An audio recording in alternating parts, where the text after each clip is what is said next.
بسم الله الرحمن الرحيم نحمده ونصلي على رسوله الكريم د شیخ عبدالقادر جیلانی رحمه الله یو عجیبه واقعه تاسو ته بیانوم.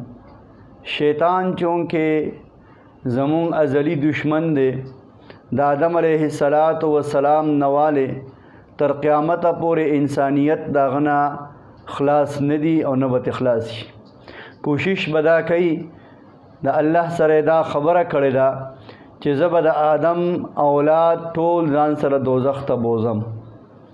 لہذا داغه کوشش دی چې په انسانیت کې څومره خلق دي، څومره انسانان دي، کاغه بزرگان دي، کاغه اولیاء کرام دي، کاغه نیکان دي، کاغه صلحا دي، خو نوم بنی آدم پاغه باندې هغه خپل حربه او خپل کوشش او خپل وسوسه دا چلی. خو چې کوم د الله مخلصین بندگان دي هغې ته د الله په فضل سره بچ کیږي. لکه شیخ عبدالقادر جیلانی رحمه الله یو ورځ د شپې ماسخوتن کې یو پړک رڼا شوه ورته چې تکه سپینه رڼا شوه، د هغه رڼا نه آواز راغی چې زه الله یم، دا د الله تجلیات ښکاره شو او زستا رب یم، زستا خدای یم. اے عبدالقادر جیلانی تا خو ډېر عبادتونه او ریاضتونه وکړه، د الله جل جلاله د ډېر زیات چې کوم دی نو عبادات وکړه، ذکرونه دې وکړه، لہذا بس ته نور تا ته چې کوم دی د عبادت او د ریاضت ضرورت نشته.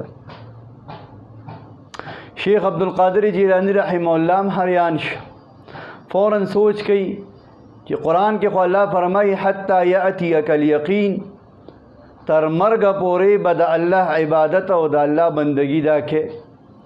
نن څنګه ما ته خدای پاک کوئی چې بس کا تستړی شوې، نور عبادتونه ریاضتونه محنت مکوا. نو فوراً ذهن ترال او وی اے شیطان لعین رخشه، دا خو ته شیطانی، ته ما ته وی چې یاره عبادات بس کا.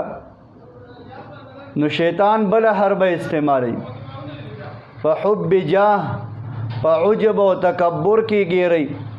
شیطان سره بلا چالونه او منصوبی دي، هیڅ څوک ته بچ نه دي. نیکانو باندې بل قسم جال ورچي، په علماو باندې بل قسم جال ورچي. په مختلفو طریقو سره خلق د الله نه اړی، اخلاص ولا ختمی، ریاکاری کې عجب و تکبر وغیرہ کې مبتلا کی.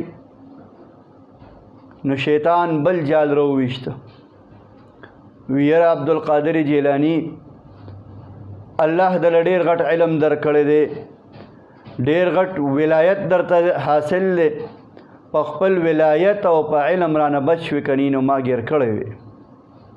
شیخ عبدالقادر جیلانی رحمه الله پوه شو چې دا هم دک شیطان دی، اوس مې په بل منصوبه او په بل چال کې ګیری. ورته وی رخش لعینا، زه په علم او په ولایت او په خپل مرتبه نیم بچ شوی، بلکې زه چې ستانه محفوظ یما، دا د الله په فضل باندې محفوظ یم.